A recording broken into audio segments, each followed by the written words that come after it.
Hi, I'm Farmer Gil, And I'm Farmer Chris. and welcome to Johnson's Corner Farmcast, Episode 2.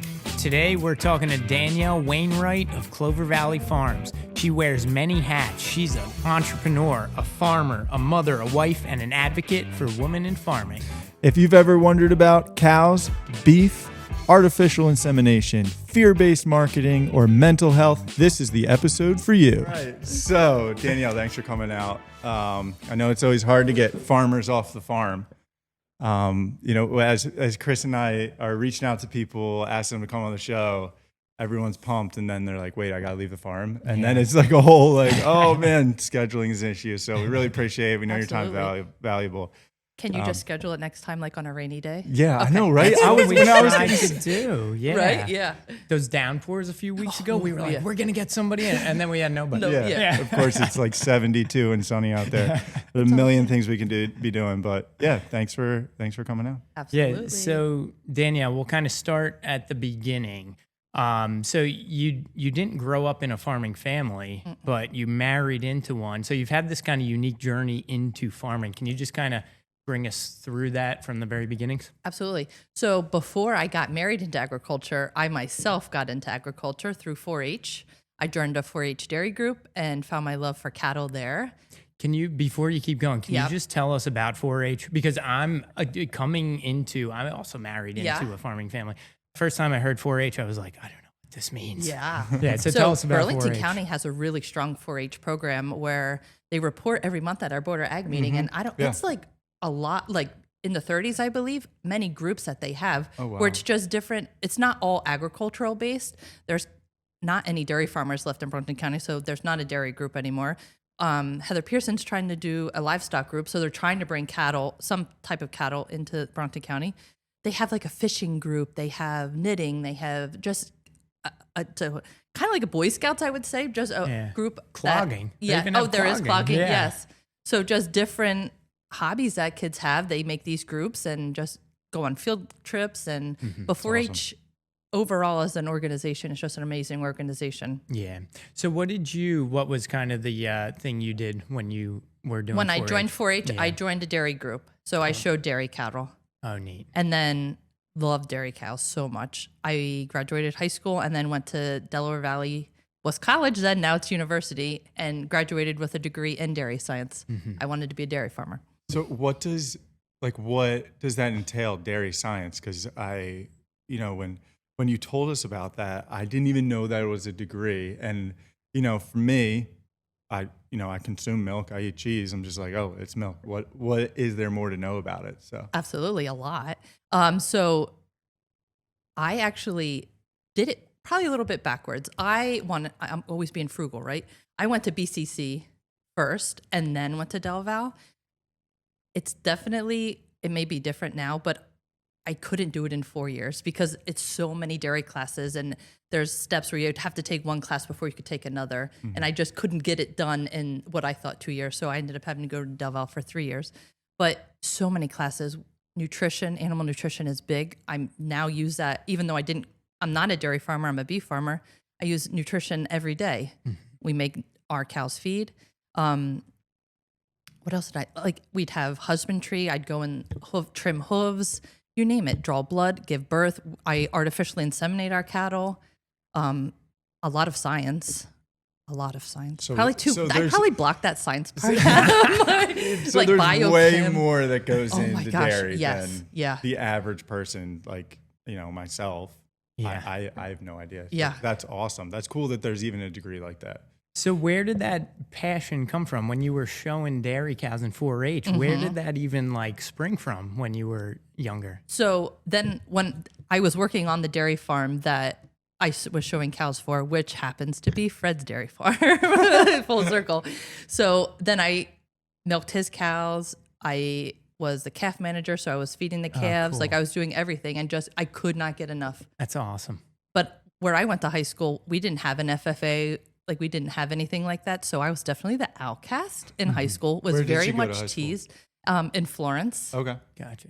It's very sports town. Yeah. So I was very much teased. Okay. And yeah, for being a cowgirl, nobody did that. You know what I mean? Yeah. You like cows, whatever. And then graduating and saying I'm going to school to be a farmer, like I was so many times told women don't go to become farmers over and over. And I'm like, that's what I want to do. Like, I'm going to do it. Going to Del Val or college in general and finding my niche of people. There were so many people out there like me that had that passion. I just didn't have it in my small town. You know what I mean? Going to college, I found that and connected that. And it was just an eye-opening experience that, hey, follow your passion. Like, you have that passion inside of you. Just follow it and don't listen to all the naysayers. So you went to school, Del Val, and then after you graduated there, what was that next step? So by that point, now this timeline, I don't know if there was hardly any dairy farmers left in Burlington County. Yeah. So the farm I had worked on had sold their dairy cows when I was in college. I think there was maybe 2 left. So, and they didn't need anybody. So, and I wanted to stay local. I didn't want to have to go work on a dairy farm outside of the area. Yeah. I went and did milk testing at Gorillic, which is now, it was Dean Foods. They are bankrupt a few years ago. But I tested raw milk coming in, and I tested all the pasteurized milk in the bottles on the way out. So I worked in a milk processing plant. What would you test it for? Bacteria. Okay. Make sure bacteria loads weren't there. Make sure there wasn't any water in the tank. Sometimes there's a lot of things to test to make sure everything's good. So, that brings me to one question I wanted to ask about dairy operations in our area. So you were saying when you got out of college, there was only 2 left. Correct me if I'm wrong. Now in our county, there is no dairy Correct. operations. There's none. What is it about the dairy operations that there are none, that it was such a struggle for them to kind of like change and adapt? Yeah. Labor, for one. Yeah, milking cows. Cows need milked 2 times or 3 times. Some farmers do 2 times a day. Some farmers do 3 times a day. That's Christmas morning. That's, and then finding the help. And then milk prices back then were really bad. I'm not exactly sure where milk prices are today. Okay. And that's before everybody started this on-farm processing. There's a lot of farmers up in Hunterdon County that are now doing on-farm processing. So that's cutting out that middleman. It's not going to a big chain. You're processing your milk right on the farm, bottling it. It's pasteurized but not homogenized oftentimes, and then you're just selling direct to the consumer. So that's helping a lot of dairy farms. So when Burlington County, when we lost all our dairy operations at that point, so they would milk the cows, they would sell the milk, they would just wholesale it all to a middleman. Yep. So now that some farms are bottling it on property and cutting out that middleman, you talked about pasteurization and was it homogenization? Yep. What is that? Yep. I know pasteurization has to do with like killing bacteria. Yep. Any potential bacteria that's there. So homogenation is fat globules that are found in milk. Okay. Unhomogenized, that's the cream line milk. That if you, like when you let milk set, up top comes the cream. That's where you're going to make your butter or your everything. When companies, processing plants homogenize it, it's breaking up those fat globules that are large and making them really tiny to disperse, but they're taking that cream off the top. That's how you get your half and half, your whole milk. Gotcha. I mean, not your whole milk, your heavy cream.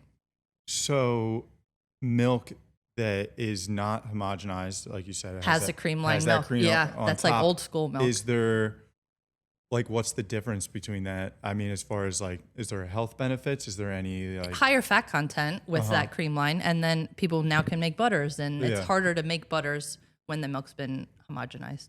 Interesting. Yeah, I've seen that in the store sometimes. A lot of times it'll be more expensive. Yeah.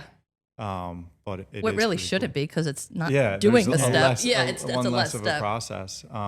Marketing. It's all about marketing. Yeah. We're gonna get into that too. But I think for the dairy operation, and them being eliminated and everything, that was like, I think when people like think about farming like 101 or farming in general, I think like dairy always slides into what people think a farm looks like. And I think it's super unfortunate that there are no dairy operations around here. But, I see what you're saying about it being, it's a job 365 days out of the year. The cows don't know when Christmas and Thanksgiving is. They don't care. No. And, I think it would be very difficult to find labor that would do that. But it is neat to see that some people are able to keep it going. It is. Yeah, so that's what's really interesting is these operations that are still doing this, they've essentially gone kind of hyper local, right? And they're selling to local communities. And is that where you kind of learn this business model? Because that's essentially what you're doing now at Clover Valley, right? It is. You kind of have this closed system that then you're selling to locally. My husband had told the dairy cows. I graduated, was working in the dairy plant. We didn't have any cows, and I missed cows. He missed cows, and one of the two local dairy farmers that were still in business. When you have calves born on the farm, bull calves on the dairy farm really don't have a purpose. So we were raising dairy Holstein calves, and I didn't sell the meat direct to the consumer yet. I was selling it, and we'd finish the animals and bring them out to the sale barn out in New Holland, and was just seeing how low the beef prices were. And I was like, all that work. Yeah. And now like JBS or whoever was buying our beef, and I was like, nope. And like that actually popped up on my Facebook stories a little bit ago. Like 14 years ago, we did that. And it was just like that instant that it was like, no, I'm taking control. Yeah. And we had been raising some beef for ourselves, and it was just that word of mouth. Like we were maybe doing 3 a year. Gotcha. And then I was like, we need to like look at this more. So then we probably still raised a little bit of the Holstein bull calves because that farmer was still in business. Can you just go, what's a Holstein? Oh, absolutely. So when you think of a dairy cow, it's that black and white spotted cow is a Holstein cow. Gotcha. Okay. So that's probably the most popular dairy breed there is. And then there are some Jerseys or Guernseys, which are like all like this color, woody, like a tan color. Most popular cows in the area. Yeah. So black and white spotted cows. Yeah. So then once we wanted to start raising our beef, we really wanted to get into the beef breed where those genetics have been bred for beef, where dairy cows are more bred to produce milk, not meat. Yeah. So we started our herd with 8 female Angus, which are the all black beef cows. And we're up over, we're over 200, well over 200 head of cattle now. And we're a cow calf farm. So we have no bull on the farm, so everybody's artificially inseminated, and then cow calf. So we raise the calves where the females, if they're not, I'm a curse, batshit crazy, they'll enter the herd. Yeah. If they go a little cuckoo, I don't want those genetics to keep breeding. Yeah. You get put over to the beef program, and you're going to go to go be made into beef. So you talk about genetics and different varieties of like beef cows, and I know, like we always hear about black Angus cows and like Wagyu, stuff like that. And like you mentioned different varieties of dairy cows. Now I guess with dairy cows, the ultimate goal is more milk, higher quality milk. What characteristics are you looking for in like a beef cow? So back to the school question, like what I learned in school, genetics was big. Yeah. And then I went and did artificial insemination for like during summer break and would go breed farmers' cows and everything. So I love genetics so much. And we're always trying to find that perfect animal. You're always trying to breed for that perfect animal. Little things that you look at is hoof and leg composition. Animals weigh 1,500 pounds. You have to have good feet and legs to be able to hold all that weight. So if there's a cow that's not really looking good with her feet and legs, you try to find a bull that can compensate that. So you like look both ways. A lot with the beef cows goes into their calves, what birth weight is. A cow that gives birth for the first time, you want the calf to be smaller. You don't want it to have a giant baby. Like that wouldn't be fun for the mom. You're going to run into complications. So birth weight's big. You look at older cows, you can bump up the size of the babies a little bit. So how would you bump up the size? So sires or bulls have pedigrees on them, which it gives like all little calculations, like they fall in the calving ease side or they don't, or like it's all on number scale.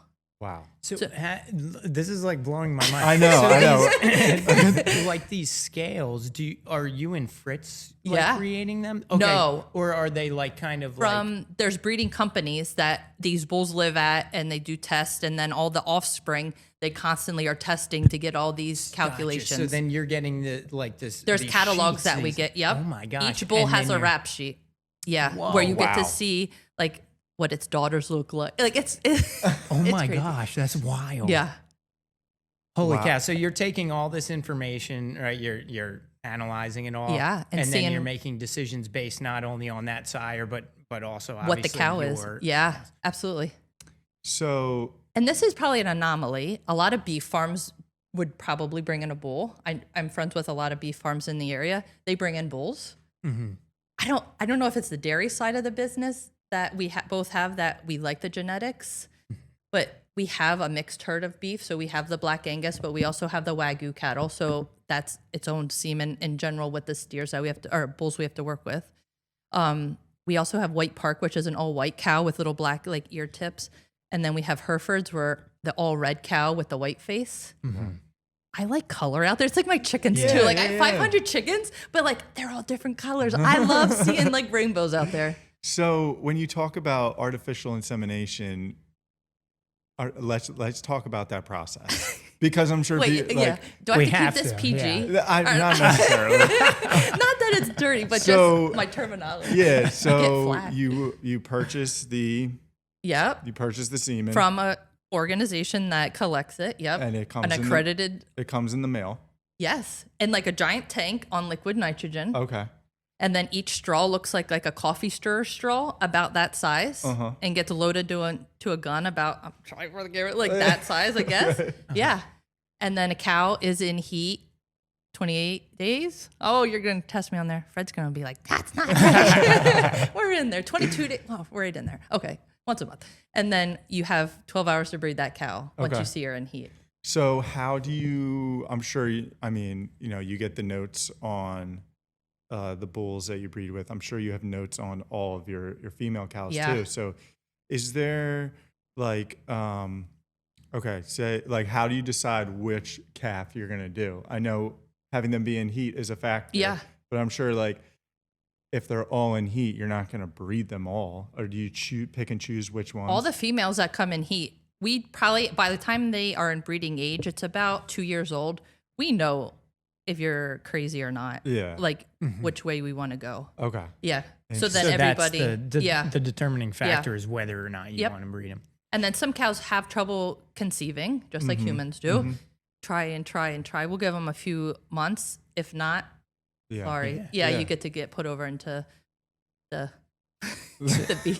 So Other This side. is, I'm not making this sound like glamorous. No, you're like not supposed to. a typical year or whatever, typical period, how many different sires sperm will you bring in, or is it like one sire and you're just No, buying- different. That's interesting. Is it- I don't know. Yeah, so like is So- it like 50 or is it No, like I probably have, and I change it out because then you can't have like when you breed, then that next offspring can't use Yeah, can't be Technically, the same. it's that. yeah, sort of gotcha. Oh, So- so you're even need needing to more. think- Yeah. Yeah. So I change it. Yeah, we bring Yeah. in different, and then they come out with new bulls all the time, and we're just always trying to create that perfect steer. Yeah. So you're kind of working on more like a 6-month scale, or No, probably is a it year. So cows are pregnant for 9 months, just like humans Okay, are. so you got So yeah, yeah. so 9 months, and then they don't get bred back right away. They get a few months break, and then you try again. Gotcha. So Is there a certain time of year that you try to aim like all your that's a births really to good happen? question. So, and again, this might go to the dairy side. I'm not falling into that traditional beef farmer box. Okay. We're not. Having that dairy background has a lot of influence on how we farm, both of us. We calve year round, Okay. where a lot of farms do a seasonal calving where it's only in the spring or only in the fall. We do Gotcha. year round. That's how it was on the dairy farm. It's how we do it on the beef farm. It works for us because we send beef to the butcher all year. Yeah. If we did a seasonal breed, then all of those animals would be ready for the butcher at the same time. And that doesn't work for what we're doing, having the farm market. I don't need everything ready at one time. I need them spread out. So it works for us to have it That's- throughout the year. But it's also like 2 years ago, Christmas Eve or like Christmas, we were like in the zeros. Like it was like really, really cold and we had a calf born. So that was doing extra work on our end to make sure the calf was all right. It wasn't going to get frostbit, like doing all the steps to protect the cow and calf. I think that's super interesting. Like, and I never kind of thought of it like that. Like, so the cows are like your inventory and you need to keep fresh inventory coming and you need to have Replacement it, stock. you know, in the perfect world, have it ready at the right time. So I definitely see the advantage of All year. calving year round. That's, I never would have thought. Yeah, this is so cool. For me, I'm a runner and I'm a minimalist runner. So like the foot health thing blows my mind because I always look at humans. I'm like, you know, we're carrying tons of poundage on these very small things with tons of bones. And I just never thought, I mean, like how much does an average cow weigh? In the 1,500 pound range. Yeah, right. And they're carrying that on these four pretty small legs structures. Yeah. It's mind blowing. That is so cool. So when you decide to take a cow to the butcher, when that day has come, a steer or a cow? What do you mean? Or just clarify what you mean. One of the beef. The steers. The steers. Okay. Yep. A steer is a bull that we've castrated. Okay. So you take out all that testosterone, and then it becomes a steer. Oh. And those are the only ones that we like to. Yes. Gotcha. The females you can raise for beef. They just don't get to the size that a steer would. Gotcha. But if a female would go into the beef program, feet and legs, bad attitude or demeanor. Yeah. Not gotcha. yes. Yeah. So it's all about safety on the farm too. Like we're out there working with them. We have 2 little boys, so it's safety. Wow. So cool. Yeah. So it's time for the steer to go. Yep. Talk through that process because I went to a beef farm one time and I saw them load up and I was like, absolutely not. I'm not doing that.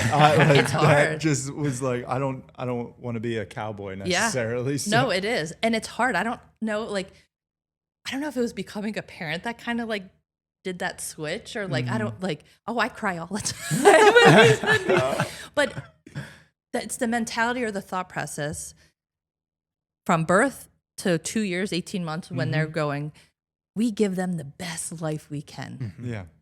We're feeding them everything we grow on our farm. We're giving them the best living conditions. We're giving them pasture. We're giving them everything we can. And we make that right to ourselves. They're not living a bad life. We're not giving them a bad life. They're living the best life we can. They're in turn nourishing us. Yeah. We need that protein to live. Yeah. So you choose the steer, you guys get it loaded up on the trailer. Then what?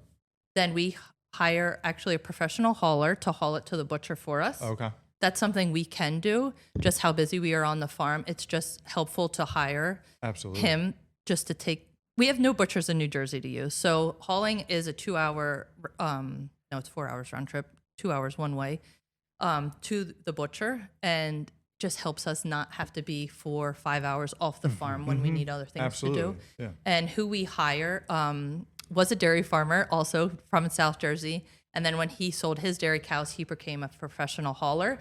So he hauls all different types of animals, pigs, lambs, everything. We trust him. He treats our animals as we would. So that's why we use him. So why is there not a butcher in New Jersey that you question. can take your cows to? Because I think people are going to find that like they would just assume you could drive them down the road. Yeah. But why not? Long time ago, there used to be. Yeah. The state's been trying for a really long time to add a USDA butcher in the state. And they're looking up in Hackenstown. That's still a 2 hour drive for us. So the relationship that I built with the 2 butchers that we use, I'm not going to break that to go another 2 hours. That doesn't make sense for us. A lot of farms are now under that Right to Farm Act building processing plants on their farm. Oh, okay. And you're allowed to do that. So when the USDA certification, can you just go into that? Who is that, like a state certification, or where is that coming from? National, like United States Department of Agriculture has to oversee that. And gotcha. We're an overregulated, I think, industry. That's a whole other topic. But so they need to be there when the animal's processed to make sure it's done humanely. All butchers do humanely euthanize the cattle, and then a whole bunch of paperwork. So when you say they need to be there, they have USDA agents who are actually Yes. in the Watching processing every facilities? animal get processed. Wow. So now, correct me if I'm wrong. Yeah. If I had a cow that I raised, Yep. I was going to eat that cow myself and not sell it, Yeah. I could Oh, go yeah. to a local butcher because there are Yes. butchers. Yes, in the area. Springhurst down in South Yeah, Jersey. yeah. Yes, that's called a custom butcher. Yeah. So yes, you can bring your animal there. So it's just the fact that you're reselling it. Yes, That's at when our farm market. the Yes, USDA has to get be involved. on there. Yes. So going back a little bit, when we started then selling beef direct to the consumer 13 years ago, we started selling it in bulk. You've gotten a quarter of beef. Yeah, so we absolutely. sell a quarter of beef, a half a beef, or a whole beef. So you're buying the animal before it goes. And then we don't have to use a USDA butcher for that. You can use a custom butcher like Okay. Springhurst. Oh, gotcha. We use one out in Lancaster. Mm-hmm. So you don't need that USDA stamp, but the USDA is still in there. So it's, you know what I mean? It's just not, the only process stop is the paperwork and then being there watching every animal get processed. So let's talk about like the beef sales in general. Yep. Like, all right, so my family, we got the quarter Yeah. beef. And I remember when I was first starting to talk to you about that, I was like a little intimidated by the process. 'Cause Yeah. I'm like, what does a quarter cow even look like? What am I doing? And I'm just like, whatever, I'm gonna trust Danielle, and I did it. Yeah. And honestly, Did I steer you wrong? No, it's amazing. It's and I'm delicious. gonna do Yeah. it again this year. I couldn't be more happy with it. But talk about like what do you get in a quarter cow? So like, it's, what does that look like? when we have a lot of customers come to us that are older, I haven't seen this in my lifetime, but they'd always say, I want a front quarter or a rear quarter, like taking an animal and putting. So I don't know if that happened a long time ago, Yeah. but I'm like, oh, that's not how that's done now. So really, if you take a cow and you cut it in half, which they do, that half and that half are mirror images of each other. So when you get a quarter of beef, it's of that half, you're getting a half of the front and a half of the back. So you're Gotcha. getting a true representation of what a whole quarter of beef would give. Gotcha. Okay. And there's so many steaks. You have like Oh yeah. 6, 7 different steaks, 8 different roasts. And then from there, they can give you what's called value added, make some roast into chip steaks to have Philly cheesesteaks, sausages, pre-made patties. There's so Dry many. beef. Yeah. Yeah. So like from one cow, about how much poundage of meat do you get roughly? So- Because you said they're 1,500 pounds. Live weight, Live hanging weight. weight. We like to see 800 pounds hanging weight. Wow. And then from there, that's not your take home weight. That's hanging weights like head, innards Yeah. on. Yeah. And then they hang them for a certain amount of time so they get the dry aged. And then they process it down from that. So there's still a lot of big bones in that half that Gotcha. you're not taking home. Yeah. And then a lot of fat cover. You want that fat cover on the outside and then a little bit of moisture lost. So it's about, I think, 30% loss from your hanging weight to your take home weight. So Let's say from you're 800 pound whole, What, 550? I guess. I did my math. Fred's the Fred. So Yeah. after Fred got That's rid a of the dairy lot of cows, he weight. went and became a CPA. He's such a math wizard. Yeah. He's my human calculator, so don't make me do math. Mid 500s. That's Yeah. a lot of Yeah. Yeah. And then when you think about that, just as a consumer thinking about beef, if you got every steak, every roast out of that animal, you're still getting back a third of it in ground beef. There's a lot of ground beef. Oh yeah. Yeah.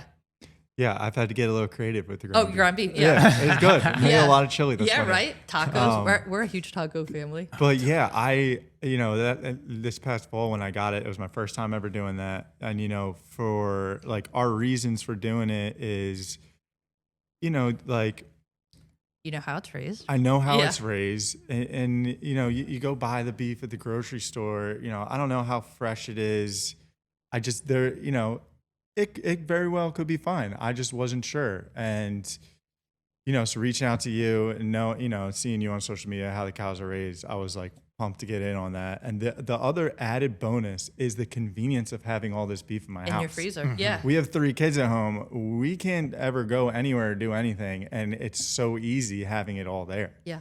And the quality of it has been absolutely fantastic. And it's all vacuum sealed, so Yeah. you're labeled, It's so you know what. convenient. Yeah. Yeah. Absolutely. It's been great. Danielle, let's go into how it's raised because I I'm sure there's some philosophy behind how you're essentially this kind of like closed loop farm, right? Tell us what you do, how you feed your cows, et cetera, and why you chose to do that, because I'm sure there's many other ways you could do it. So on our farm, each farm is different. A lot of times when people come into the market, they think the government is telling us how to farm or how to do things. Just that's not happening. We farm how we want to farm. We raise everything that the cows eat. Tried to. Last year with the drought, that did hurt us, but we were able to make it through. So we pasture in or fence in as much pasture as we can, and then rotationally graze the cows out on annual grasses that we plant in the spring, or sometimes cover crop where we'll plant them in the fall so they have a head start. They can overwinter, that like the frost doesn't kill it. Then come spring, we're getting pretty close. They'll be able to be let out on the pastures, and we rotationally graze. So for instance, we have a 40-acre pasture that they're going to be let out into. We don't give them the whole 40 acres because like they'll just go and like kind of like kids in a candy store. Like if you go to the grocery store, you're going to go to the candy aisle first, like and get all you want, the candy you want or the desserts you want. And then like, oh, I guess I'll go to the vegetable aisle. Like, you know what I mean? So they'll go and find all the sweet grasses that they want that's more palatable to them. So you force them kind of in a section and let them eat all of that down and don't give them the next section until... So how do you do that? How do you actually enclose them? Like temporary. So we fencing? have permanent on the outside, and then we'll do temporary fencing in the inside, and then move them. That's interesting because we do like the same thing for pick your own. Okay, yeah. So like So the you don't wanna apple give 'em- orchard, yeah. if we drop them off and just let them go free range, there'd be pockets of apples everywhere. Yeah. So we gotta like, fence it off. So we gotta clear this section. Okay, then we move over to this section. It's just way more efficient. Absolutely. So then, and also like you don't want the cows trampling good hay that they just haven't got to yet. So if you force them to a smaller section, they'll eat that all down, and then there's less waste also. Something else that we graze the cattle, we grow corn, which we make into corn silage, which grow it just like not sweet corn, but like field corn. You chop the whole entire plant into about 1-inch pieces. So it's the stalk, the leaves, the ear, everything. And then you ensilage it. So kind of making it like a fermented feed. Wow, really? And then we feed that to the cows in the winter when there's no pasture out in the fields. So what does that look like? Is it like a wet? Yes, kind of wettish. mixture? Yes. Yeah. So that's also, you got to take into, you want it to start drying down a little bit. Too wet, it will explode the bag because it's too much liquid in there. So you want them to start drying, the corn to start drying down a little bit. So we do that in the fall, and we what's called ag bag it. So sometimes when you're driving by farms and you see like the really tall blue silos, some farmers would use them back in the day to fill with the corn silage. We're using horizontal bags that are plastic, and then like we have like they're like white tubes. Okay, yeah, I've seen those. I've seen that like you drive down the Pennsylvania Turnpike. Oh yeah, those white long tubes. That's what those are for. Yeah, silage. Interesting. Oh, that's super interesting. Yeah. So, and something that's interesting also is corn is a grass. So, because they're eating the stalk, the leaves, it's everything, and just a little bit of that one corn ear of corn. And then also we make all the hay for our cows. So we, as much as we love genetics with the beef cows, we also like trying new grasses and new things to feed the cows. A lot of times, a lot of our fields, we are in annuals. So we plant it in the spring and then take a cutting off or two during the summer. We have some pastures in perennial hay, so then it's always there. And then we just make hay. Like there's nothing else in those fields. We lost not a lot of our hay fields, percentages of our perennial hay fields with the drought last year. The drought really hurt us last year. So we had to reseed a lot of those. So we didn't have to start over. We just reseeded. Yeah. We did reseed some annuals in there just to give us something to get started with. Yeah. And then kind of a bonus, I guess. There's not many beef farmers in Burlington County or in the area. There's a lot of hay farmers, and all the hay farmers are making hay for all the horse people. Their hay that horse people like are particular. They don't like bottom bales or like certain bales. We're kind of like the benefits of that because those farmers want to sell that hay. You know what I mean? They don't want to sit on it. Cows don't really give a crap. No, they do. They do care. They do care. But if it's a bottom bale or like they eat it, it's still really good hay. So we work with other local farmers that like when they start their hay season, they really want their hay barns to be empty. Yeah. We just help take that hay. we got a lot of mouths to feed, so like it's gonna, Yeah. we use it. So when you kind of started this beef operation, did you set out with the goal of supplying as much food for your cows from your very farm as you could? Why, and was that like a really conscious decision you guys made, or is it something that just kind of unfolded? So Fred, when he was a dairy farmer, also did that for his dairy cows. He had what's called a commodity shed, commodities being grains, and then you would have bays. So he would have bays, and it's called a TMR, total mixed ration. More on the dairy side of the cows, where you have to they have to meet so many goals, just like our food pyramid. Yeah. Protein, fat, like all that. You have to make that for cows to produce the milk that they should be producing. Same with beef cows. They, instead of making milk, which they do need to make milk if they have calves, but for like the steers, they need to make those goals to gain a certain amount of weight a day or a week or whatever. Yeah. So you wanted that oversight of what they were actually consuming. So do you see a theme here? I'm in control of it. But that's what I want to be in control of everything. I make our cows feed. I breed our cows. Like we also then, the farm that we have now, we build our own commodity base. So we're making our own cows feeds. We're making our own cows chicken, or our own chicken feed. You're making your own chicken feed now too? Wow. So being animal nutritionists, we have our own mineral packs that we have custom made for our cows. So they have so many vitamins and minerals extra that they're given, and we can alter that. Like summertime, we give them potassium, which is like in Gatorade. Like, so they're sweating, they're hot. We give them extra things just to help them not lose all that nutrients. That is so neat. My mind's like blown right now. Did you know all these different aspects? No, I didn't. But it's like so cool that you care so much, and this goes into it. I feel like a lot of times we eat, a cheeseburger, and like it's cheeseburger. Like we're more concerned about is it medium or well done. But they're like everything that led up to get that there. One thing in the beef industry, you always hear grass-fed this, grass-fed that. Yeah. What? You're gonna go down a rabbit hole. Let's go. I don't know. My head spins when I get into that, and personally, I think grass-fed beef is disgusting. I think every time I open it, it smells rotten, and I'm just like, what? It's a gamier taste. Yeah. So we grain feed, but a misconception I believe is that people think cows aren't fed grain or aren't fed grass or don't eat grass. Let's announce it. All cows eat grass. Yeah. They have to. They're ruminants. Ruminants mean they have 4 parts to their stomach. We're monogastrics. We have single stomachs. Pigs have single stomachs. Cows have 4 parts of their stomach. To make all 4 parts of that engine work, they have to have grass. They have to have forage. Have to. Gotcha. Wow. If they're a mama cow, if they're a steer, everybody has to eat grass. Yeah. They eat so much grass. Interesting. So we also, on top of that, feed a little bit of grain. Yeah. We like the flavor that grain gives beef. Yeah. Absolutely. Something else that cows are really cool with that we didn't touch into, that I think it's going to blow your mind. They can eat products that would be destined to landfills.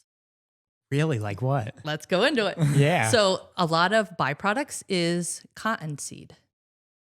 Down south, they all grow cotton. We really don't have the season to grow cotton. So cotton looks like a watermelon seed in the middle, and then the cotton grows around the outside. Yeah. Once they strip that cotton, you're left with that seed. Cows can digest it. They have those 4 stomachs. So instead of that seed going to a landfill and not being able to be used, cows can digest it.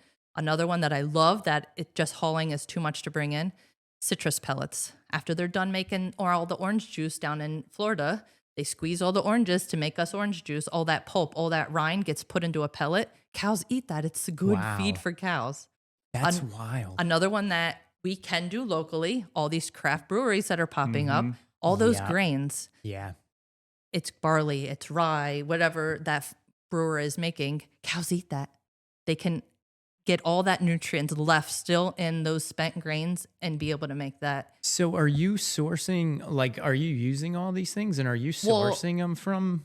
When Fred was a dairy farmer, he was bringing in cottonseed and the citrus pulp.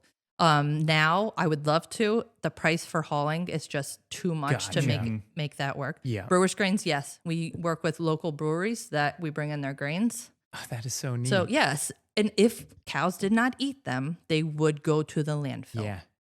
Wild. Cows are awesome. They really are. They upcycle. You may be like Yeah, they're striking something upcyclers. in me right Yes, now. they upcycle everything. I love cows. It's First that whole upcyclers. Yeah, they really are. So instead of sending product to waste to the landfill, they can eat it.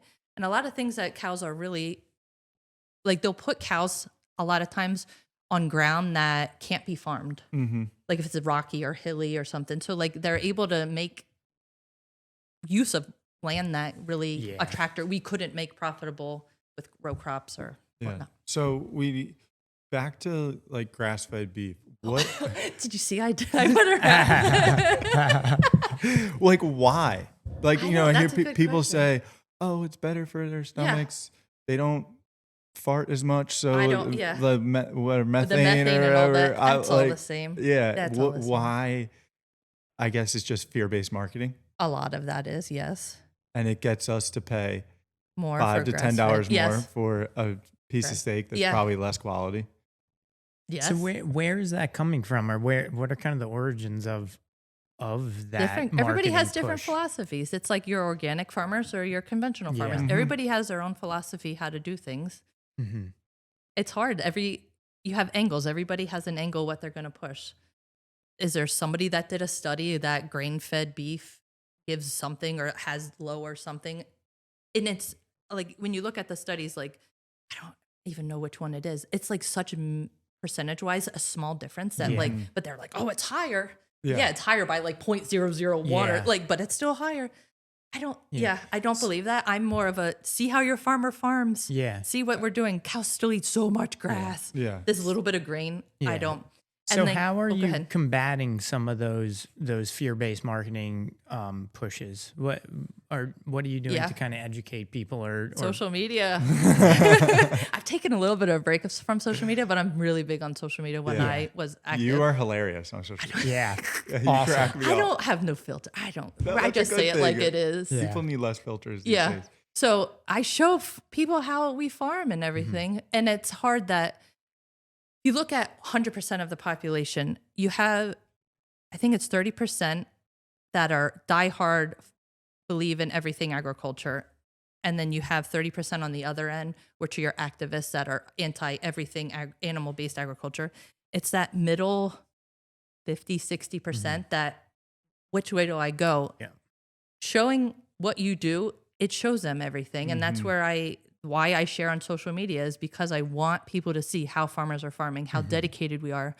The schooling that I went to, not every farmer does schooling, but we all do so many. I still go to classes. We still like learning constantly. We care so much about our cows. We care about our land. And then all these hype words again about regenerative, like our grandparents like they were already regenerative farming. Yeah. Like it's now just a buzzword that and we're not trying to hurt the planet. We're here. And you hear like the crop rotation. Yes. It's like a hip thing. It's We've been doing that. Yeah, that's something that's for been hundreds doing. of years. Yeah. If you didn't do Standard. it, then Yeah. I don't know what you're doing. Yes. But yeah, I feel like, you know, like what you were saying, like, you know, organic farmers, conventional farmers, it's totally fine to do something different. It doesn't mean one person's wrong and one person's right.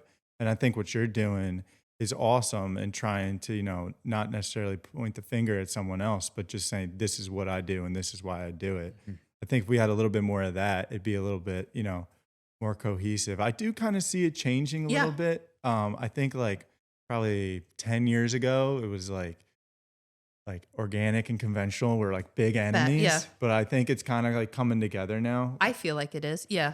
And I think, what is it? The rising tide lifts all ships, or like we're all in this agriculture together. We do not need to be fighting each other on whatever. It's the last thing we need. And how each of us farms, we believe in what we're doing. That's why we're choosing to farm the way that we are. One's not better than the other. Like we're just doing what we believe, what works. We do our best every day. Yeah.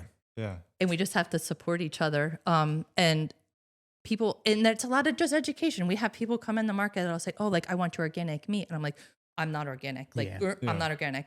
And you know what I mean? The way your animals are raised are organic. And I'm like, well, no, I'm not organic. I don't feed organic. I don't like, so that's hard. It's just education, but really it's just the fear-based marketing that's been instilled or put down everybody's throat. It's hard. Yeah. But And again, if a cow gets sick and I need to give it antibiotics and I have antibiotics that I can make a cow better, I'm not going to make that cow suffer. I'm going to give it something to make it better. You're So use what you we have try, at your yes. disposal. Yeah. And it's hard. It's really hard. Yeah. COVID changed a lot. I feel like with vaccines and the anti-vaxxers and then that kind of crossed over to the cow side and animal side too. So I feel like we get hit with so many, like, do you vaccine? Do you not vaccine? Are you grass-fed or you're not? Are you like, we have so many different. So I'm not, this might sound bad. I don't know. I don't farm for the consumer. I farm for me as my family. I'm feeding my family the same thing that we're raising. This is how I like it. If you like it, please, it's there for you to also buy. If not, find you another farmer that meets what your values are or whatnot. Yeah, I think the industry that you're in, like the beef, because people can, a lot of people eat beef. And I think you get hit with these like buzzwords and these quick trends hit the beef market way quicker than, like for us, fruit and vegetable, it hits us too. But for you, it hits like hard and heavy you have quick. A lot of different angles. Like you'll wake right up one day and there'll be a new buzzword and everyone's talking about it. And then, a week later, it's another one. You got that right. Yeah, it's always a moving target for you guys. I think a lot of it has to do with, people like animals and they put a value to the cow's life. And obviously you do. And I think for us, it's like a little bit different because it's like like with apples. I mean, some people out there are like in love with the apple tree itself, but they don't see that as like a living thing, even though it is, you don't go in like, I don't know if you name some of your cows. Oh, all of them. I don't go out and name an apple tree, but when an apple falls to the ground, nobody's like, oh no. Right? Yeah. Sophia, you fell off the tree. Yeah. But then you're going to repurpose that and probably sell it for a deer feed or like you try not to be wasteful and not. So go back to social media. You mentioned that you kind of pulled back a little bit from that recently. I did. Can you double click on why you've done that or? So, personal wise, my mother-in-law passed in August at 91. And then my father-in-law passed at 92 in November. So that was like a really big hit on the family. We were very close with them. We have 2 little boys, so we would see them often. And health was declining, so just being there even more, just really about making family time. I decided to put social media aside because it takes a lot to be on social media. I hate that word, content creator. Oh, I'm not content creator. Yes, I'm not an influencer. I don't want to be an influencer, categories like that. But just it's a lot to create all the time, and then people responding and having to build those relationships. I just needed to take a break to focus on the family. And then it is our downtime. We're a seasonal farm market, so we have the market down, and I just really took that time for the family. That's awesome. Yeah, so talk about your 2 boys. How old are your boys? Yep, 5 and 7. Yeah, so what is it like raising your 2 boys on the farm and kind of having them be part of what you do there? I love it. So me being a first-generation farmer, my husband maybe 7th generation. I don't know. It was hard to get to tack down those numbers. Kind of like you were saying before, everybody was a farmer. It's just what you did. So how to put a number on that? I don't know. So they're born on the farm, raised on the farm. I feel like I can tell one of my sons really likes being with the cows and the other one would rather be in the tractor. So it's kind of is that path gonna follow it? But then I want to be a fireman, my youngest. But I still want to be a farmer. And the other one, I want to be an artist and what they dream about. And I'm not it's hard to be no, you're coming back to the family farm. But no, you want them to develop that. But at the same time, what we're creating, it's kind of hoping they would come back to the family farm. So it's that balance of how much. So let me backtrack a little bit. So the family farm my husband was born and raised on, they sold that, and then we started our own farm. So we're not on a family farm. We're creating our own farm from the ground up. So we're putting a lot of infrastructure up, and it's how's this going to pay for itself? The boys really hopefully are going to continue these footsteps to make what we're creating happen. So it's hard. We had to build a new commodity barn. We're doing all these steps. So it's hopefully going to work out.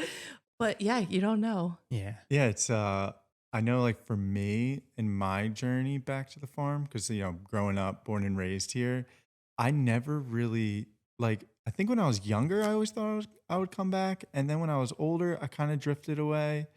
But my dad never like put pressure on me. You. And I mean, for me, that worked because, when I was in my 20s, just being an idiot in their 20s, I kind of just like landed back here and stayed. And it's been the best decision I ever made. But yeah, now having 3 boys myself, I'm like, I'm doing this, growing the business this way, that way. I'm like doing it because I want to, have, and same with Chris, with his kids. Like, we want you guys to come in. That's why we're doing it. Yeah. But, having kids grow up on the farm, I'm sure like the experiences they experienced are something no kids really. Absolutely. And their worth ethic. Oh my God. Oh yeah. So like for you, that's different than us is like you're farming cattle. Your kids are probably helping feed them, raise them. Yeah. What is that like? Like, I mean, obviously you have to explain to them where these cows are going when they go to the butcher, and they probably see some stuff. Yeah. How and we those, thank how them. those Like every beef that goes out, I thank them. Mm-hmm. Thank you for what you're going to provide to us. Thank you what you're giving us. I show them that like you have to have compassion. And there's sometimes they hem and haw like, hey, I'm going on the tractor. Like, come on, like make some trips with me. They like working in the market. It's cute when they're in the market and people, it's going to sound bad. If people pay with cash, they're like, no, I want your card because they like putting the card in the machine.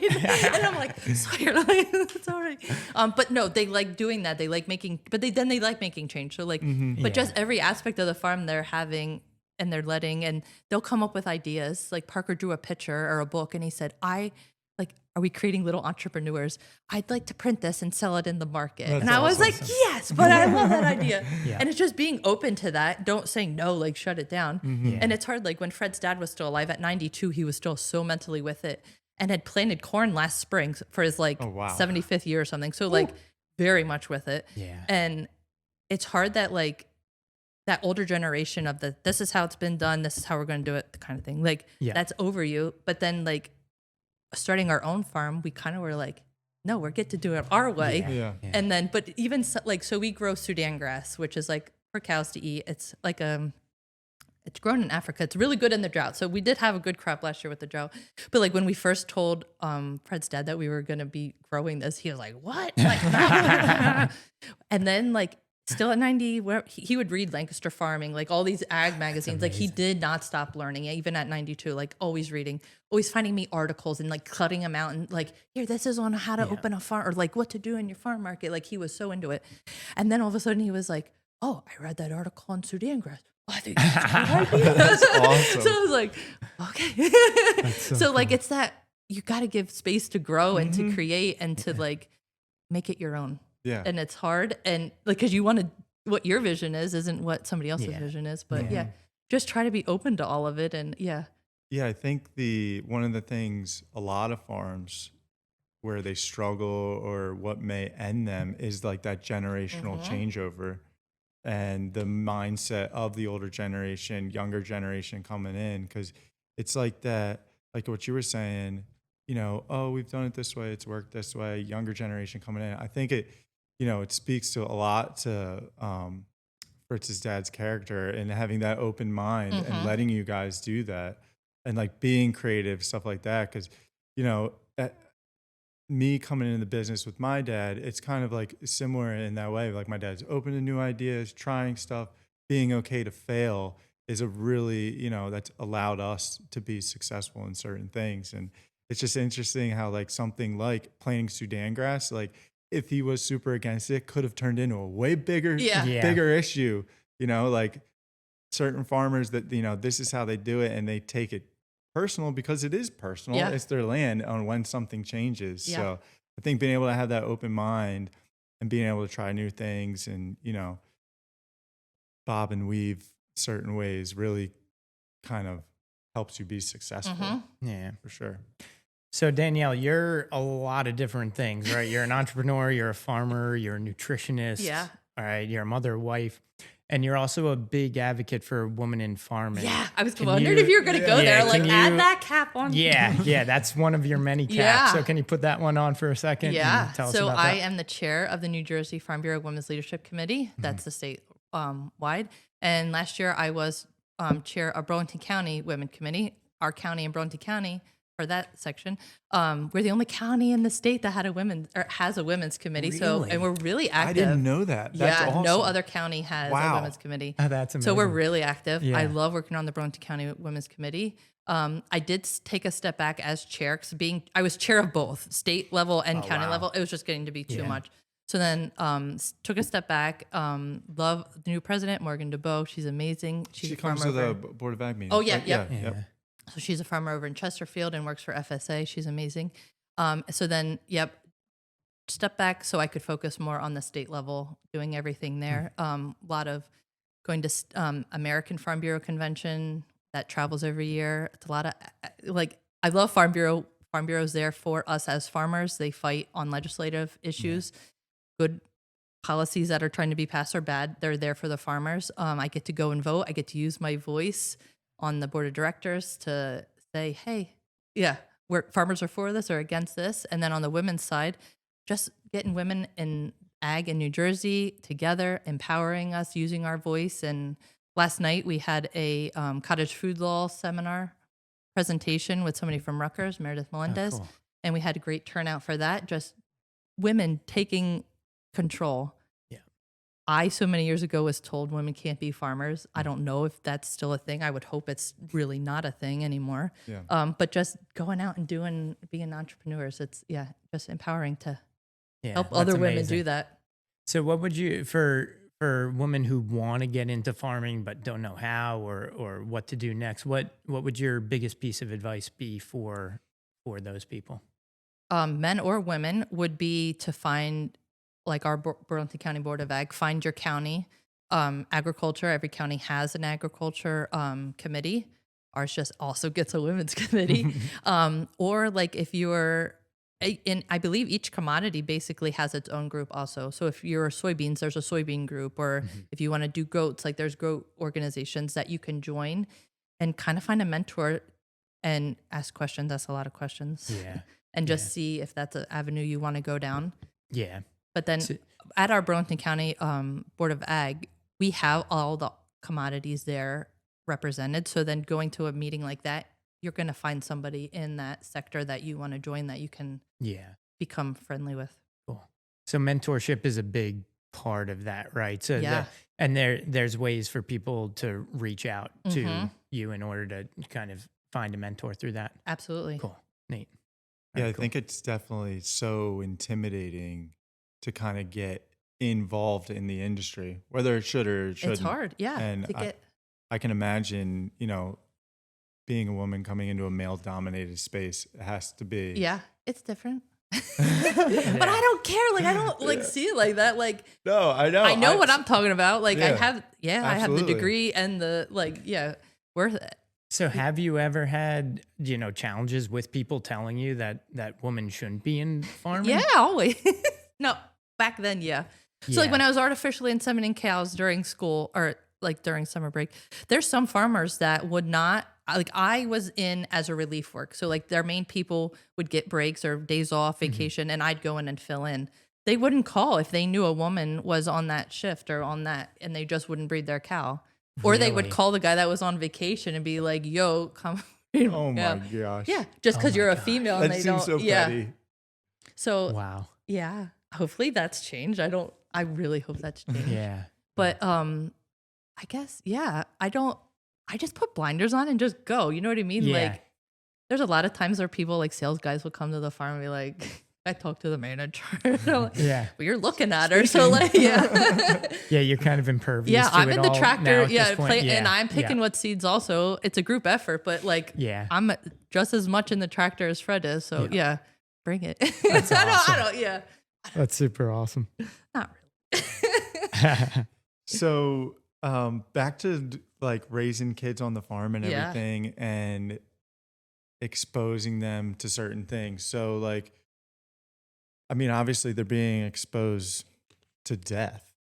on the Yeah, farm that with the happens cows. sometimes. And Or like, and yeah, they sometimes know animals they pass know away on when the they're farm. leaving Yeah. how they're coming Yep. back. Do they ever ask you like certain questions, or like what do you say? How do you explain it to them for them to understand Yeah. what this cow what it's providing for you guys, providing for your customers? So I think from the beginning, we always have just been very truthful with everything. We're not sugarcoating anything.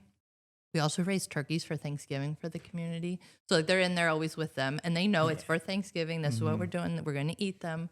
And they just know, like, we treat all the animals with compassion.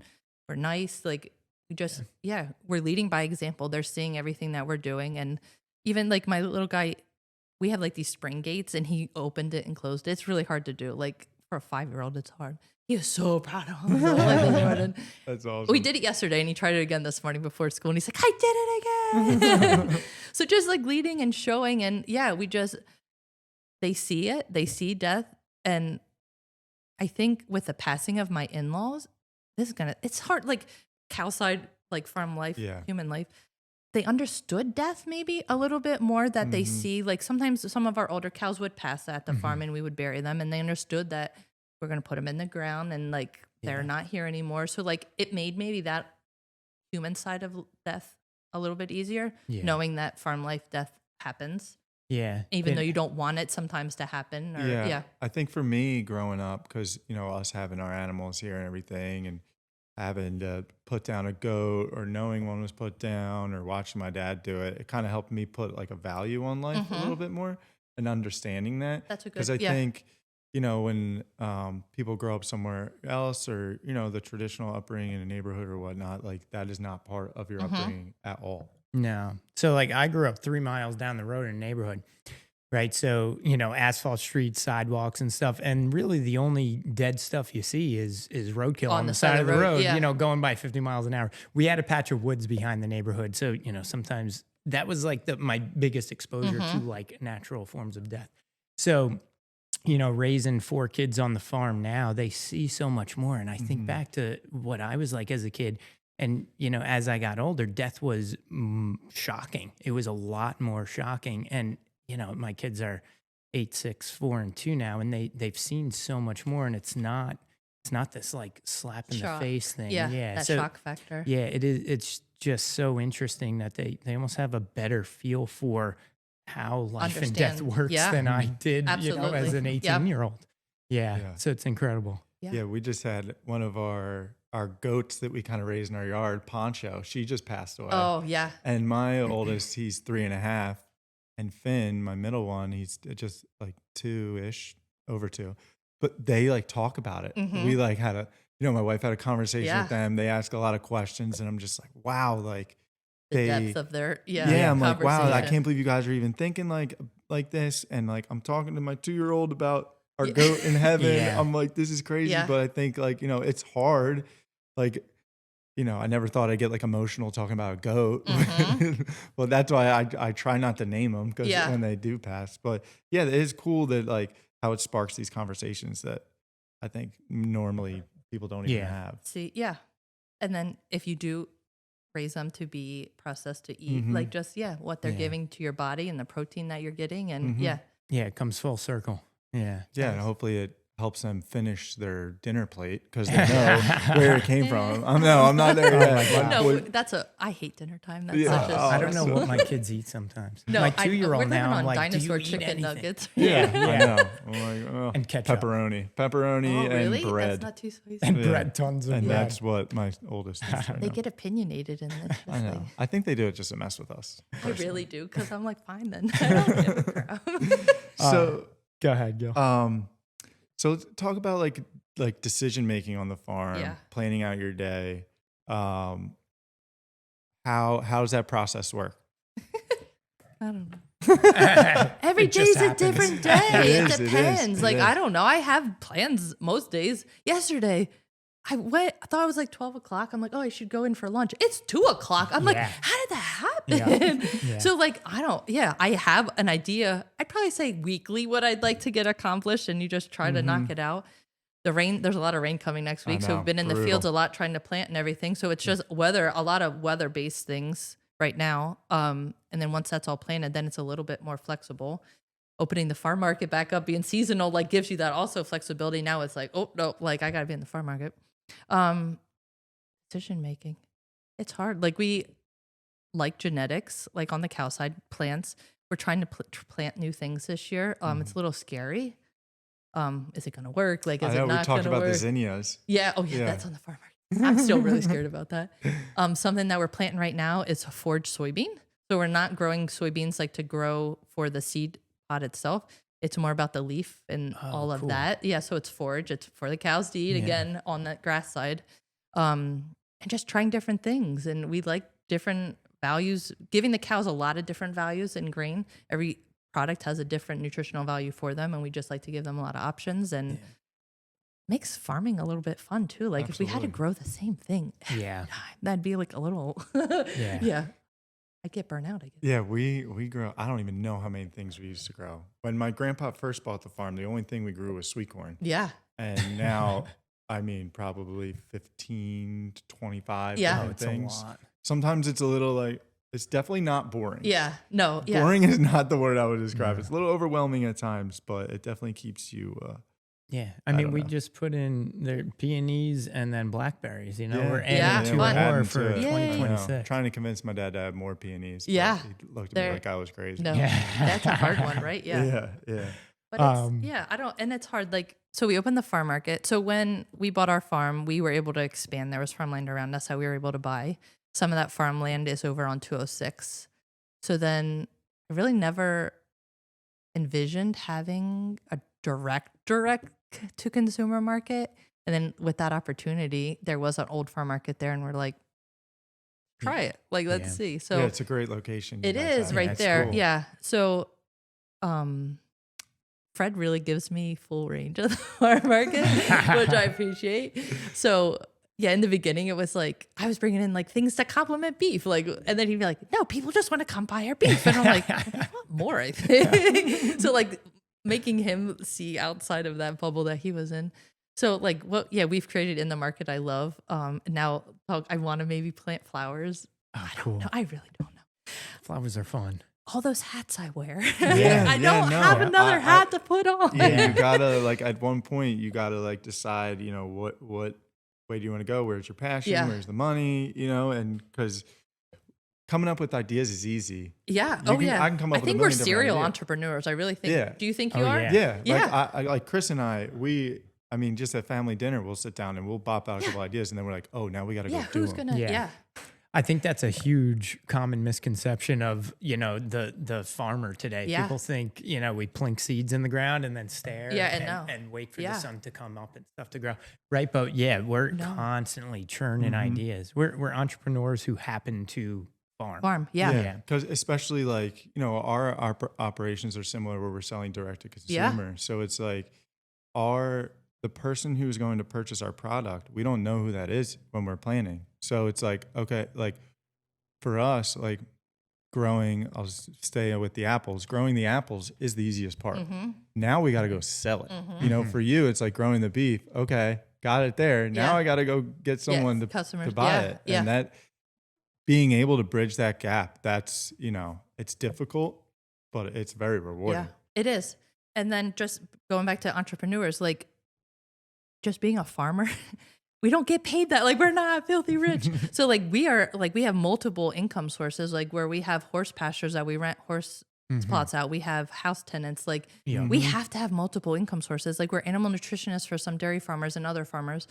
We offer homesteaders that want to start farming and raise cattle. We offer them like help on like how to set up horse pasture or cow pastures or like run-in sheds and like go over plans. So like we're constantly trying to like bring an income to like make because things are not cheap and drought like the drought we had last year, we had such a decrease in feed to feed our cows. Like we still have to feed our cows even though we don't have enough feed so we have to buy it. Then like it's a lot of income that you have to spend. And then for workers, it's just my husband, me, and my brother that works on the farm with us. So it's just three of us. Yeah, that was my next question. How many people work there? Just us three. Wow. And two little boys. And you guys are doing everything? All of it. the three of you are doing it all? Yes. Wow. So I'll take that back a little bit. So when we harvest the corn silage in the fall, we do bring in a custom harvester that they have that equipment. We just can't justify right now bringing in that equipment. Yeah. That's literally like $1 million. Yeah. Just to use one time a year when that farmer then that's what he does. He is also a dairy farmer, but he does custom work. It just makes sense right now just to do that. So where we can outsource, like haul in the cows, like it's just the three of us. So we have somebody that we trust wholeheartedly to haul our cows and treat them amazing during that trip. So we have to hire that out. Yeah. So one of the, right, like as an entrepreneur, I feel like we're always trying to improve not only the processes, but also kind of, the way we think and the way we live. So can you talk a little bit about, I believe you have used a life coach before. Yeah. Can you talk about, just your thinking behind that, why you do that, how that's helped you, et cetera? Yeah. So we all have this conscious in our heads that say, maybe you're not good enough. Like all the negative thoughts, rewriting that. Yeah. So every day I try to. Sometimes, even with the boys, Snoop Dogg has it. It's pretty cool. Affirmations. Yeah. Where you just go through. I am strong. I am brave. I am smart. I am doing the best that I can do. Telling your brain you are good enough to be doing what you're doing, and don't let those negative thoughts like get in your head like that. So if you like, the boys love it. In the morning we do it before school. We have like we're gonna plug Alexa. Alexa, play Snoop Dogg affirmations. Oh my God, it's like a little kid song beat. But it's just even building them up. You kids will love it. I gotta try that. Oh I know. God. This But then sounds amazing. we're jamming in the kid. We're that's so I am responsible. super And then we just jam it. And it just makes it. And it's just that positive affirmations are huge. Yeah. Tell that conscious in your brain. Hit the road. Sometimes, I get in these ruts of what am I doing? I'm not doing the right thing. I should have said this. I should have done that. And I'm definitely gonna tune into Snoop Dogg. Yeah, For for me, real. I just talk to my wife. Yeah, And sometimes that's true. I'll talk to her and she's like, "That's stupid. Why are you thinking that? That's not true." And I'm like, "Oh, sweet. Thanks." Yeah. Yeah. Going back, like, wearing so many different hats, prioritizing what you need to prioritize is sometimes a thing where I'm like, why did I do that? Why did I spend time doing that and not that? And it's hard, like with taking that generational farmer, like somebody above them saying like, oh, this is how we farm, not. But even being on an organization side, you have the older people that have done things before and you have new ideas. Yeah. You hit a lot of roadblocks also on organization side. So it's not just on the farm you're going to hit them. It's everywhere. And it's how to overcome those negativity that you have to hear from the outside consumer or organization wise. Yeah. For me, coming up in the business, like a lot of times I was like compared to my dad. So when I first came on full time, I was like, oh, I got to be like my dad. I got to be like my dad. And I'm like, and it tripped me up a little bit. Like, You're not especially being like your own mentally, person. I'm like, why am I not, why am I not doing this? Like he did it. And it took me so long to realize that that it took my dad so long to get to where he was. Because he probably felt the same from his dad. It's like, okay, I'm not going to be like my dad because he has 30 plus more experiences and I need to do it the way I need to do it. And there is that whole like identity struggle, especially coming into a family business that has been where it is for so long. I got to make it my own and not just be Eric's son. And for me, that was like the struggle that I had. Yeah. And it took me a while, like years to get over that. I mean, I still fall into the trap a little bit, but I'm only 1 year in, so I have a lot of time. well, for then that. take that piece of advice. Don't try to be my dad because you're not going to be my dad. Be your own. Yeah. No, that's cool that you could verbalize that you struggle with that and do something about it. Yeah. I think a lot of people, for one reason or another, they get stuck in these, Ruts. And Not social media, agriculture in general is a leading industry in, I don't want to say a suicide. Yeah. So yeah. you got to talk about it. Yep. It has to be talked Absolutely. about. People Yeah. got to know that it's all right to talk about it, that you're allowed to talk to other people about it. Farm Bureau has so many resources, American Farm Bureau, that when you're struggling that you can reach out. They've like created this hotline kind of thing where like you can anonymously go to this like chat kind of thing and just say what you're feeling, and then other people can help you like through it, and it's all anonymous. That's awesome. So like they're to know just that trying that's so there. many different things that Yeah. can help farmers, because sometimes it's isolating when you're in the tractor for 8 hours a day 100%. or whatever planting and you're all by yourself. How I said before about that one piece of equipment being $1 million, if something breaks on that, like it's not, we're not talking car prices. Do you know what I mean? Like we're talking big money. So that's the amount of financial responsibility that farmers have. Yeah. It's a massive. lot. Yeah, It's a lot. It's a big weighs on burden. you. Yes. Yeah. I mean, I definitely, I knew that fact, but like, you know, you talk about it and, you know, living in it, like I can see how it can happen. I think here, like we're so fortunate that we have like support system of our family, but you know, if you're out on your own, you're farming, and like you were saying, you're in the tractor, and let's say, you know, whatever you're selling, the prices drop, this breaks, that breaks, you will find yourself in a dark Negative. place Yes. quick. Yep. And So there are resources out there. Yeah. And just take advantage of them and talk to somebody. Yeah. And that's one of the great things about, you know, this farming community and the Board of Ag is that, you know, it's not just farmers on their farm alone, right? There's this whole network and this whole interconnected group of people who care and who want to support other Each other, farmers. yeah. Yeah. It's neat. And I love that about our community. Oh, Yeah. it's Our great. farmer. Yeah, I love It's Vincentown awesome. County. Yeah. As I'm learning more and more about it, it's like one of my favorite parts. It's like, you know, Gil knows so many people. I'm like, how do you know that? And there's just farmers all over the place. Yeah. It's it all great. comes back to the Board of Ag, really. It Yeah, does. that really It is the like core. Yeah. That's where I met you, and it's expanded my knowledge of farming and honestly my respect for it, because you know, so many people are doing so many different things, and there's people who are very successful doing things that I didn't even know happened in our county. Yeah. Yeah. Like the cranberry guys out there, they Is that got a good crazy? thing going, Yeah. and I'm excited. Hopefully, I get some of those guys in here and talk to them. But yeah, it's just cool to, you know, meet people and their different experiences, and like, you know, we're farmers, you're a farmer, but we do so many different Things. Yeah. And how we all provide for the community, and we have the community's interest first. Like it's, at the forefront. Yeah.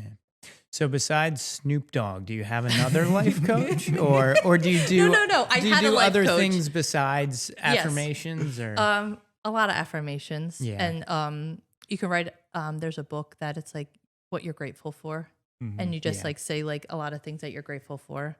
But no, just affirmations I do with the boys because I find it so important. And then I found that, and I was like, oh, we're gonna start this with the kids. Yeah. And then just talking through, it was hard. Transitioning for me as a mom. So when my husband and I got married, we didn't have kids until 5 years into it. So I was farming full time, and Fred actually was a CPA. So it was on me. Oh wow. And then we decided to have kids, and then like that freedom of being a farmer, and then, oh, I can't right now because like I'm breastfeeding, or like, you know what I mean? Like I'm got a kid tied to me. So like that was a struggle for me. Yeah. I don't know if I wouldn't say postpartum depression, but whatever. That was a struggle for me. Like I couldn't farm full time. Then I had to put on that mom hat. So it helped me through that time of life. Yeah. Yeah. Yeah. But then using social media to share, like social media is just about on our page. What I choose is to show our life as a farm. And then also me personally, like what I go through on the Farm Bureau and just what struggles I have. And I would open talk about using a life coach back then. Yeah. Very cool. Yeah, I think what you're doing as far as like business owner, farmer, and being a mother on top of it is amazing. Yeah. Like I see what my wife goes through in a day with our boys all the time. Like especially like we finally get them to bed. I'm like, Kylie, I don't know how you do this. I could not do this. And I then, swear you know, farm kids are feral too. they yeah. are feral. Barefoot and just all about. They're insane. It's awesome. But I just tons of respect to you for doing that. Thank you. Yeah. And it's, passion you have, right? You want to do it and get it done. Yeah. Somehow get it done. There's never enough time in the day. No. And then like for the Board of Ag meetings, the boys have been begging to go. And we're like, whatever, come on. Like, I know. so they come and they're good. And then the meeting ends and it's like, they went into the middle of and we're like wrestling. I'm like, all right, chill, like whatever. Next meeting we have, I'm going to make a motion to change the time of the meeting because that would be excellent. It's right during my kid's bedtime. Yeah. So either change the time of the meeting, go Zoom, or we need childcare at these meetings. Bring it a baby. We need a child room because I got to bring these boys. My wife, she's going to kill me if I don't leave leave these. We'll just put them all in the middle and All they in the wrestle. middle, That'll be That'll keep the meeting very efficient moving. No one can go on a tangent because Hurley's going to start chucking chairs across the room. Can't we just like lock them into a hay barn or something? Yeah. And be like, They'll figure it out. They'll figure it out. That'd be great. They All right. would. Well, this has been amazing. Is there this has been anything great. before we wrap up? Is there anything else you want to share or talk We about? covered a lot. We did. Probably. I could talk about every topic like Yeah. that's my problem. You're passionate. I'm so passionate about everything. Yeah, what we do as farmers, I'm passionate about. So I talk about it all day. But you know, one of the funny things was I asked you about what work was, and I think you said laundry. Laundry is work. Yeah. So how do you think this is an interesting idea, right? Work is something that everybody does, and some people absolutely despise it. And then other people embrace it almost as if it's not work. So any thoughts on that? Like what? There's a saying. How it's is a it? saying. If you enjoy what you do, you don't work You a don't day in work. your life. Yeah. I enjoy what I'm doing. Some days I don't, but like when it's muddy and we got rain and like I'm being swallowed up by mud, that's not like enjoyable. But like I enjoy what I'm doing. Mm-hmm. I'm in control of everything, and I'm getting to pick how I farm and like love in life. That's awesome. Farm life or housewife life. I struggle so bad. Yeah. Oh man. So Awesome. no, just enjoy what you're doing. Yeah, enjoying it. That's great. Well, thanks for coming out, Danielle. Thank you, this guys. Was, I learned so much. Yeah. I'm going to enjoy my cheeseburger tonight. Yeah, more. Even Yeah. Yeah. I'm not gonna name it. I'm not gonna get that. Don't worry, greedy. I named it. The number of hats that you wear and then the different kind of disciplines within what you're doing with the beef is mind blowing. I was not expecting all that. That's amazing. Yay. Awesome. cool. Thank you for coming out. Thank you Yeah, guys. thanks for coming out. We'll do a little song for the outro. Oh yeah. And we get to groove. Oh wait, hold on. I didn't do. Oh, there we go. There it is. And then You got to push the button, Danielle. Yeah, everybody. That one? All right, that's a wrap. Episode 2. Thank you, Dan.